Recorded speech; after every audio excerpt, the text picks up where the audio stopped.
আসসালামু আলাইকুম, আমি ফারিয়া জ্যোতি। আবৃত্তি করব ডাক্তার তাহেরা জেসমিন রচিত জবাবদিহি। পথহারা এক পথিক যেমন, কুলহারা এক নাবিক, দিশেহারা এক বিধবা মাতা, সহায় সম্বলহীন, নিত্যদিনে মজুর খেটে খাবার জোগাতো যে, সে পাড়ি দিয়েছে অজানার দেশে। ক্ষুধায় কাতর শিশুর মুখ পানি চেয়ে, বিচ্ছেদের ব্যথা বুকে তীব্র হয়ে বাজে। সীমাহীন দরিয়ায় যেন ভাসমান ভেলা, সমাজ দাঁড়ায়নি পাশে, করেছে অবহেলা। মুসলমান বলে করেছে দাবি, পড়েছে আল কোরআন, বোঝেনি মর্ম কথা, তাই তো সমাজ অন্যায় অনাচারে ভরা। থামছে না এতিম বিধবার অশ্রুধারা।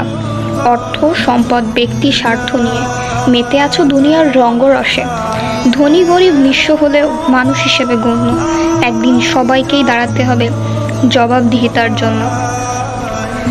নানুর লেখা কবিতাটি আমি নানুকেই উৎসর্গ করলাম। কবিতাটি যেন আমার নানুর জীবনের সাথেই সম্পূর্ণ মিলে গেল।